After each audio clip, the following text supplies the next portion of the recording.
Hey everyone, it's Mariana, and today we are going to be doing something a little bit different, a little bit more casual. As you can see, I am sitting down on the floor next to my Blu-ray collection, and I'm going to be showing you some of my Blu-rays. I get a lot of requests to do an updated Blu-ray collection, and I promise you guys, I do not buy as many Blu-rays as you think. If you've seen my previous Blu-ray collections, I've done 2 of those, you pretty much have a really good idea of what my taste is like. And yes, I have bought a few Blu-rays since my last one, and I will link both of the collections down below so you can check them out. But it is not like my collection has changed dramatically. It still fits all in these 2 drawers over here. I realize you can only see one, but there's 2 of these, and it's not a large collection. I only buy movies that I will watch multiple times, so that kind of limits things. I don't just buy things to keep them. I actually intend to watch my Blu-rays. However, as you can imagine, just like anybody, I have those movies that I just watch over and over and over again, and I just will not stop watching them. So that's what I'm going to be showing you today. I think it's going to be a little bit more interesting than just me sitting there showing you mostly the same movies that you've seen before. So in no particular order, I'm just going to go through all of these and pull out the ones that stick out to me that I know I've been watching a lot and talk a little bit about them, but there's going to be no like plot descriptions or anything because I'm imagining this is already going to be a pretty long video and we don't need to make it any longer. So make yourself a hot beverage or whatever you prefer, a snack, a coffee, a tea, a wine, whatever you would like. And we are going to sit down and look at some of these Blu-rays. Let's do this. Oh my God, these are going to be a pain to pull out, aren't they? Great. So these are organized alphabetically, and the first movie that's there that I know I watched countless times is About Time. You guys know that I don't watch a lot of romance, but this is one of those movies that for some reason just works for me and I love it so much. This is one of those films where if I'm having a bad day and I just need a good cry and just a nice heartfelt movie, this is one of the movies that I pick from. And this is, as I said, a romance film, but it has a time travel twist to it. It has an amazing cast. It has Donald Gleason, Rachel McAdams. I know a lot of people hate this film for some reason. That's because it's written by Richard Curtis, and people have some weird feelings about Richard Curtis, but I love this and I will never stop watching it. Also, kind of weird with this movie, if I ever see it on streaming, like recently Netflix suggested it to me and it was like, hey, do you want to watch this again? I own this on Blu-ray, but if it pops up on streaming, there's about 80% chance that I'm still going to watch it. I don't know why. It's just how it works. Oh my God, the struggle is real pulling these out of this drawer. I did not think this through. All right, Arrival. Oh my goodness, this movie. This is another movie and I'm just like, I need to prepare myself for a lot of crying. I cry so much watching this movie.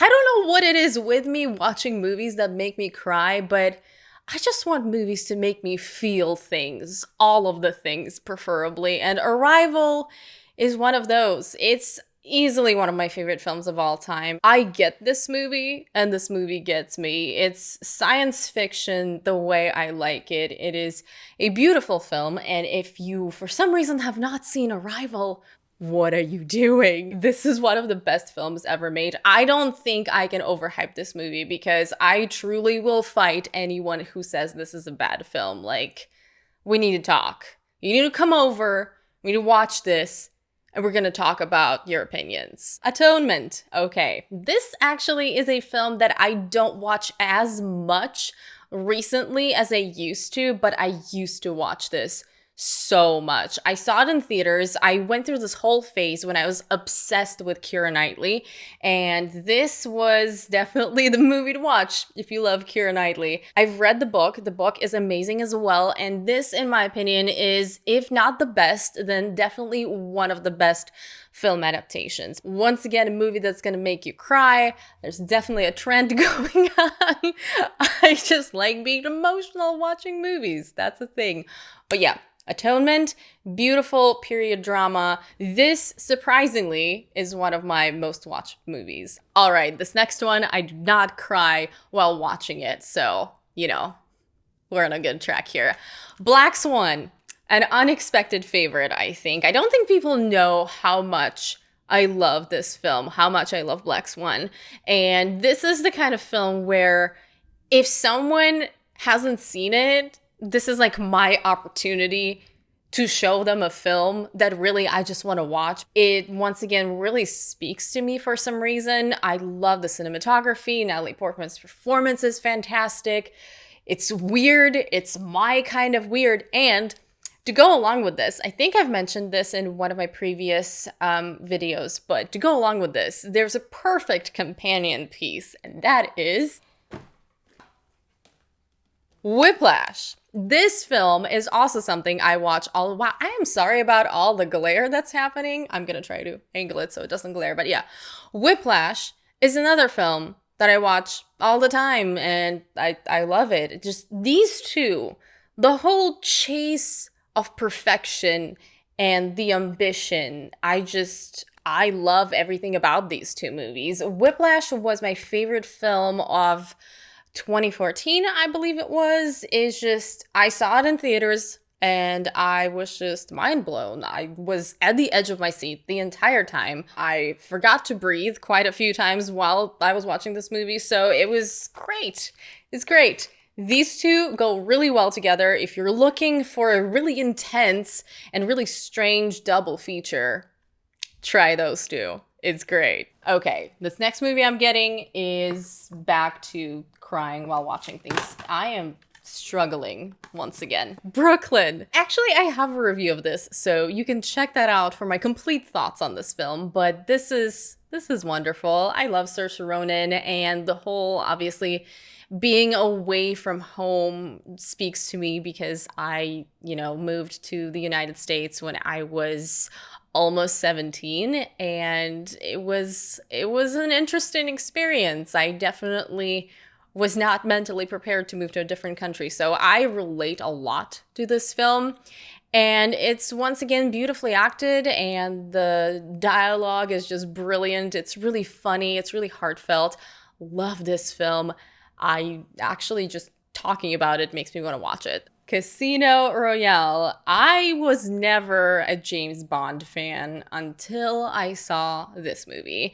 Daniel Craig is definitely my Bond. I tried to get into Bond when it was, oh gosh, what's his name? The 90s Bond or the early 2000s Bond. Pierce Brosnan. There we go. People love Pierce Brosnan. I do not understand that obsession. He did not work for me as Bond, and I'm generally not a big fan of his, but Casino Royale and Skyfall. Love these two movies. It's one of those things that I watch one of them and I'm like, okay, this is definitely my favorite Bond film. And then I watch the other and I'm like, no. Wait, this one's the best. This one's my favorite. And I just keep switching between these two. I don't own the other two Daniel Craig Bond films. I don't like them as much, particularly Quantum of Solace. I do not like that film at all. It just didn't work for me. Don't know why, but these two I am kind of obsessed with. So yeah, I watch them a lot. Oh, guys. If you've been with my channel for a while, you know what this movie is. It's The Crow, yes. And it is autographed by James O'Barr. If you can tell. Can you tell? Can you tell? Focus. Yes, an autograph. And he drew a little halo on Brandon Lee, and I almost cried when that happened. Do I even need to explain how much I love The Crow? My profile picture at the moment, because it's Halloween time, sort of, is my interpretation of The Crow makeup. So yeah, it's one of those films that had a very, very strong impact on me when I saw it back in the 90s, and this is something I watch pretty much every October 30th on the Devil's Night, and that is that's the story with The Crow. I do have a video on this. I know it's blocked in some countries, so if you can't watch it, I apologize. Let me know if you want me to do an updated video on The Crow somehow, because that video is old. But yeah, this film, it speaks to me a lot. I love it. Now, for something a little bit more uplifting, I have The Devil Wears Prada. This is another one of those films that I watch when I'm just not having a good day. Like between this and About Time, it makes me feel better. This film particularly has amazing makeovers and amazing outfits, and Emily Blunt is in it. I love Emily Blunt. Meryl Streep in one of my favorite roles. I know, Meryl Streep has so many Oscar-worthy roles, and then I love her in Devil Wears Prada. But like, if you've seen this movie, you understand, I hope. Always makes me feel better. If I'm sick, if I'm sad, if just it's shitty weather outside, this movie fixes everything. I don't know why. That's just how it works. Edward Scissorhands. This movie is my childhood. This is one of my Christmas movies to watch, which I guess is a kind of an odd choice.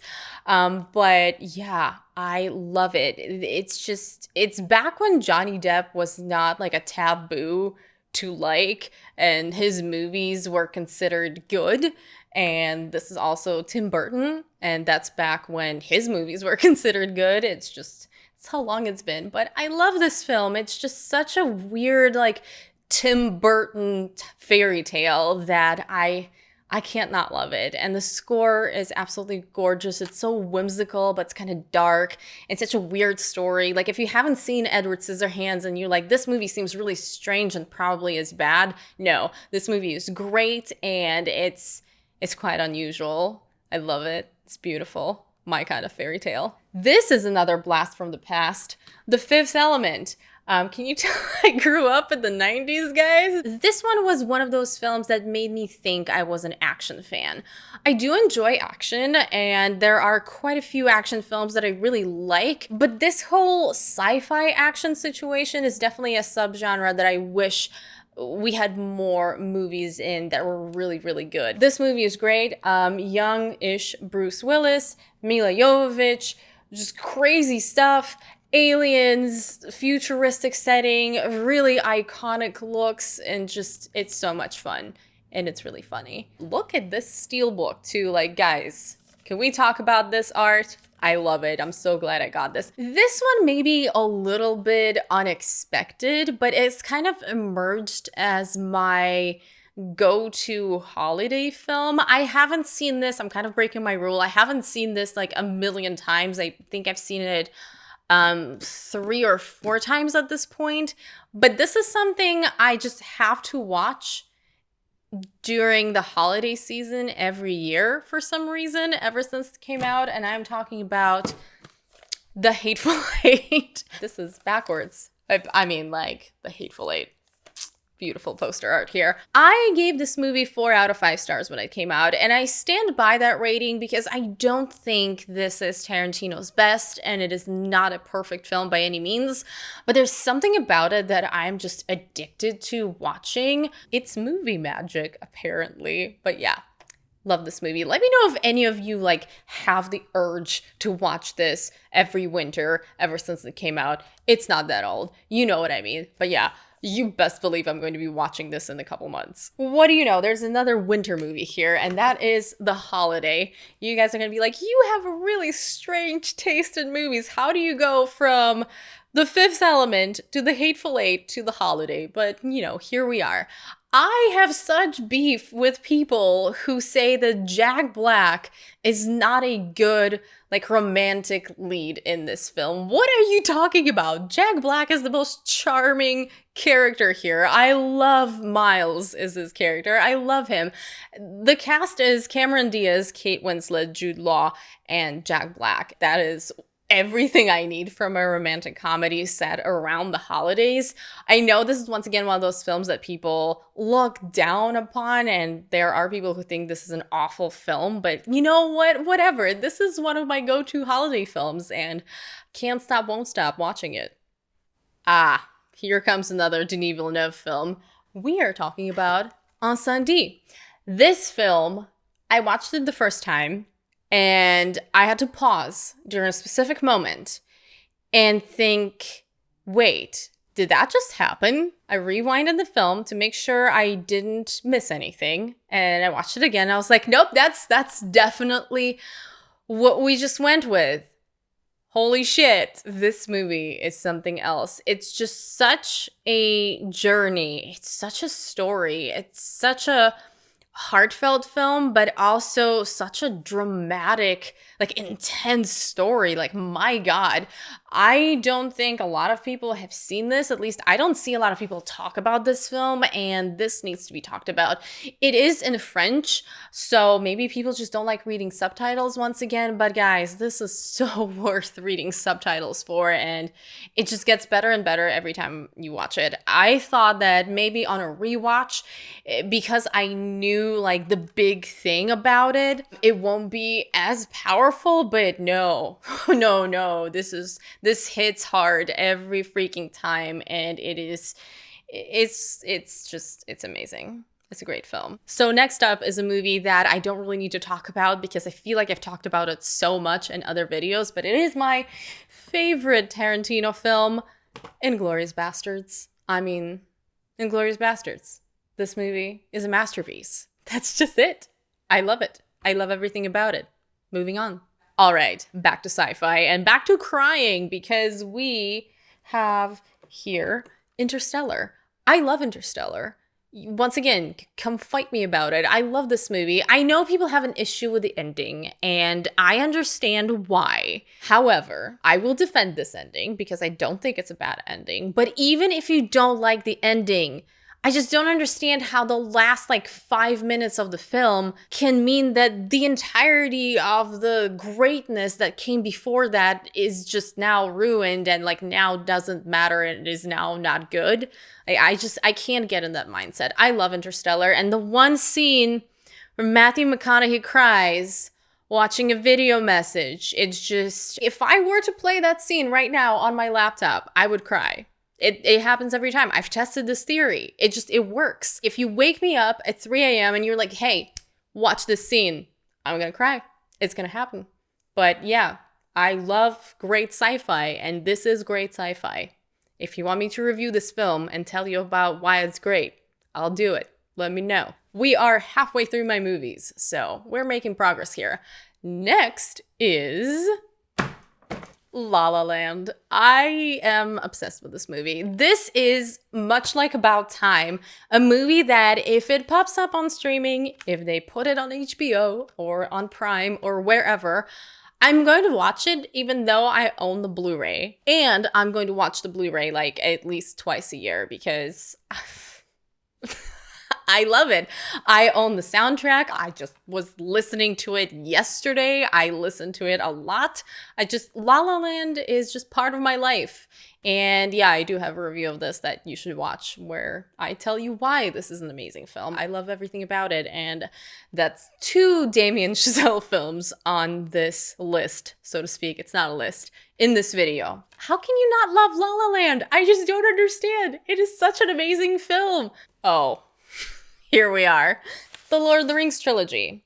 I almost watched this yesterday, I kid you not, and once again, it was because Netflix was like, hey, you've seen this before. Don't you want to see this again? And I'm like, I do actually. I didn't. I should have. I chose a bad movie. But I love these films. You guys know these are films that are partly responsible for my love for movies to begin with. These, and this is not an exaggeration, kind of changed my life because they made me realize that films can be like this. Like, this is something that can be made, and it blew my mind. I saw these in theaters, obviously, and I immediately became obsessed. And yeah, these will forever be my favorites. If they ever remake this, I'm just, I am going to be livid because I just don't think this should be ever touched. This is sacred. Okay, moving on. Love Actually. I think you guys know this about me. This is another one of my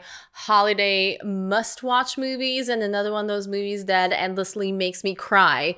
And yes, this is another Richard Curtis film. Yup. If you're wondering, I wasn't like the biggest fan of Yesterday, which is the Richard Curtis, Danny Boyle film that came out this year.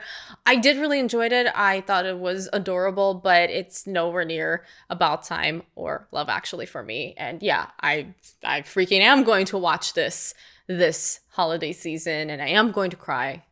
The Matrix. If you grew up in the 90s and you don't love The Matrix, what's going on?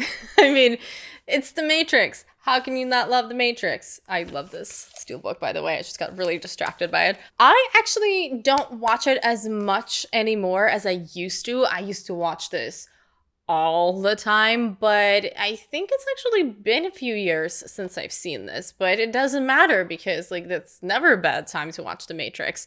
Did I hear that they're making a fourth one? Are they crazy? It might work. I don't know, but I don't have a lot of faith. I don't own the entire Matrix trilogy because I don't really love the other two films. This one to me is perfect as is. It's self-contained. It's a little bit cheesy, obviously. There's some silly moments, but you know what? Whatever. I love this. You guys are going to think I'm weird, but I do love me some Nightcrawler. This is a film that I did not think was going to be as rewatchable as it ended up being. I bought this Blu-ray kind of on a whim, and this is not something I regularly do because I was like, I'll probably watch it one more time, and that's not how I buy my Blu-rays. I buy my Blu-rays if I intend to see it at least like 2-3 more times. But I bought this, and I was like, okay, I'll see it again because I saw it in theaters, and I was like, holy shit, this movie. It's just as amazing on rewatches. And ever since then, like, there's just something about it that's so magnetic. I think it's Jake Gyllenhaal's performance, to be honest, that just keeps me coming back to this film, and I keep watching it, and it's so weird and twisted, and he's such a fucked up character, but I love it. This is another one of those films that I never reviewed because I wasn't making videos back when it came out, but if you want me to make a video about this film, I will. I will gladly talk about one of my favorite films, Pan's Labyrinth. I have a video on this. You should watch it. I love this movie. If you haven't seen this movie and you like dark fairy tales that are kind of horror fantasy, I just don't know how you haven't seen this because this is the movie to watch. It's beautiful. It's Guillermo del Toro. What else do you need to know? Yeah, I do watch it a lot, surprisingly. Also, this is a blast from the past. Don't laugh at me. Pirates of the Caribbean. I own the entire trilogy. I will admit that I haven't seen Pirates of the Caribbean movies in, I would say, 4 or 5 years. But guys, the obsession was real. Back when this movie came out, I saw it in theaters at least 4 times. I don't do this normally. Like, I see a movie twice in theaters if I really loved it because there's so many movies to watch. But this was back when, like, I wasn't as hardcore into movies. I really enjoyed movies, but I wasn't obsessed with film, and I didn't want to make my entire life around it. Loved it, saw it 4 or 5 times in theaters, bought it on Blu-ray, watched it God knows how many times after that. I have rewatched the entire trilogy, but not as much as the first one. This movie, just like once again, back when Johnny Depp wasn't kind of a joke and wasn't frowned upon. This was back when he was cool. I think it was like at the end of him being cool. I don't know what the timeline is with that, but yeah, this was back when we all liked Captain Jack Sparrow. The Princess Bride. That is a classic. That is a movie that I've said once. I was like, I don't think there's anyone out there who doesn't love Princess Bride. Immediately got like 2 or 3 comments. People were like, I hate The Princess Bride, which is like, okay, fine, you do you. I love this film. It's funny, it's romantic, it never gets old. I will never be tired of watching it. And yeah, if you somehow haven't seen it, then you really should because it's a lovely film. It's gonna heal your heart. It's just one of those movies that makes you feel better about everything. This is another film that I used to watch a lot, but haven't seen in a few years. But actually, I think I'm going to rewatch it this Halloween season because I've missed it. It's the remake of The Ring. I still have not seen the original. Yes, shame me in the comments. I know. I love this movie. I saw it in theaters, and it was kind of one of those movies that made me really obsessed with horror. Like, I've always appreciated horror as a genre, but this film, it kind of rejuvenated my love for horror. And I actually wonder how this will hold up, because since watching this for the last time a few years ago, I have seen some fantastic horror. I mean, you guys know we've had some amazing horror films come out in the past few years. So I'm actually really curious if this is still going to be one of my favorites when I see it in a few weeks. I'll let you know. Oh, guys, from horror to this, it's kind of funny. Scott Pilgrim versus the World. This movie did really badly in theaters, as far as I remember. And that is a shame, because people missed out on this beautiful, hilarious, quirky film. It's not just that this movie is super unique, which it is, but it's a whole complete package, and there's nothing like it. But it's not because of the visual decisions, which are unique. It's just because it's kind of its own thing. I am not doing a good job explaining this, but basically what I'm trying to say is I love this movie. I will never stop watching it, and it will never get old because it's adorable and it's funny and it's weird, but in a good way, and it's kind of goofy, and this movie's so much fun. People who didn't see this in theaters really, really missed out, because this was fun on the big screen. Scream! This is a horror movie that is absolutely a must-watch for any horror fan, or anyone who thinks they're not a horror fan, because this movie makes fun of horror movies, but it also is a great horror movie. Like, this is one of those unique films. It's funny and it works as a comedy, but it's also a legitimate scary movie. Like, this is, oh man, Wes Craven. It's super entertaining. It's a very fun mystery. It has an iconic villain. Anyways, I don't think I need to explain to you how great Scream is. So this next movie is one of those films, once again, that made me love film in general. I saw it for the first time back in the 90s when I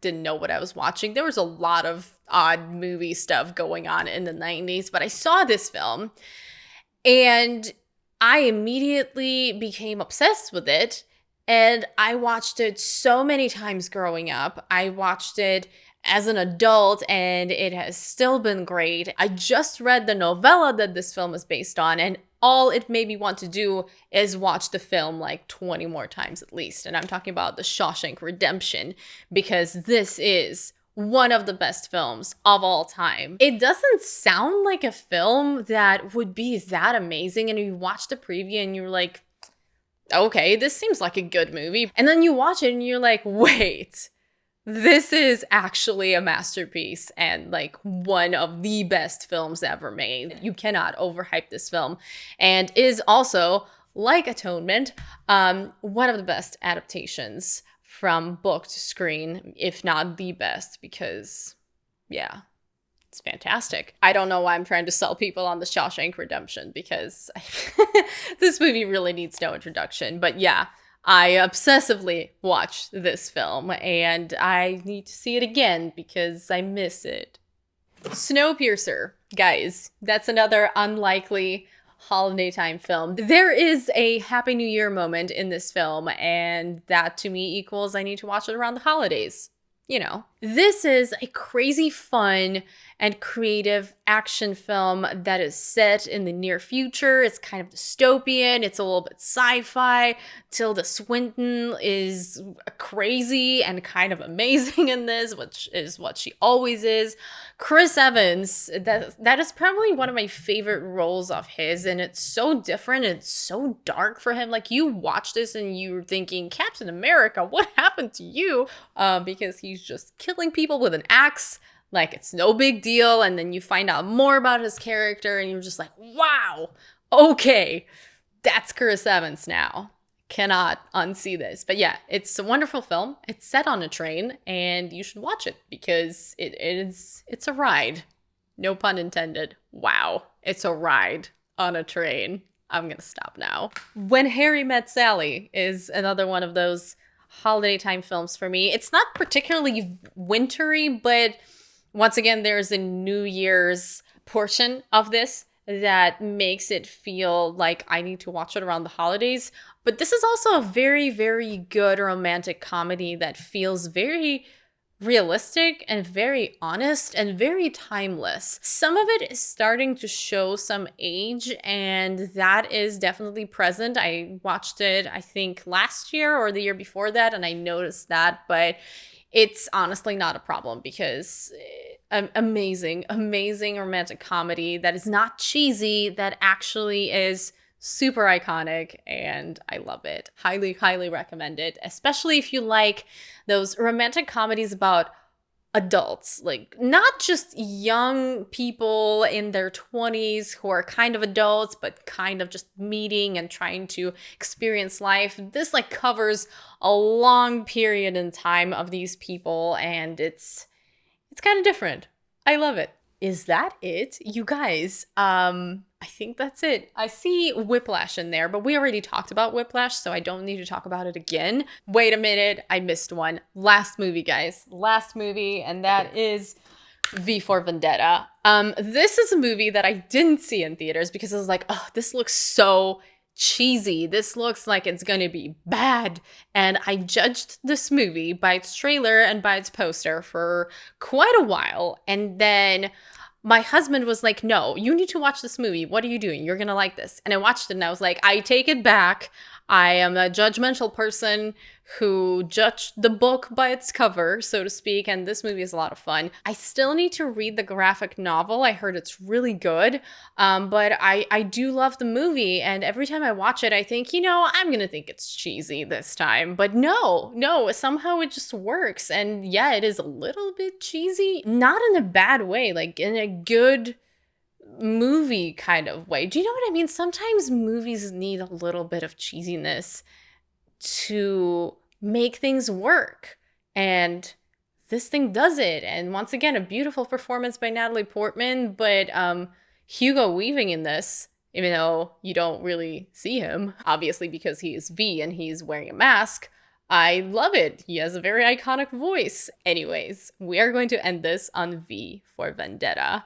It is going to be the 5th of November, relatively soon, and we may or may not talk about this movie on the 5th of November. We'll see. Once again, let me know if you want to hear about it. All right, guys, that is it for this video. I hope you enjoyed it. It was very casual. I scripted none of it. Usually I write some kind of, not script, but like a bullet point situation. This was completely improv and kind of spur of the moment. I kind of had this idea that I wanted to do this video, and I was like, you know what? I'm going to sit down and film it, and it's going to happen. So I hope you enjoyed this. Let me know if you want to see more casual videos like this of me just sitting down and talking about something. And if you do, then do suggest some topics in the comments below and I'll see what I can do in the future. Maybe we'll finally bring discussion videos back, which is something I've been wanting to do for like the past 2 or 3 years. I used to do discussion videos and then I stopped for some reason and I don't know why. So if you want those back, let me know in the comments. You know what to do. As always, I hope you guys enjoyed this video, and if you did, please don't forget to give it a thumbs up, share it, subscribe to my channel if you haven't already, and I hope you're having an awesome day. I will see you very soon in my next one. Bye!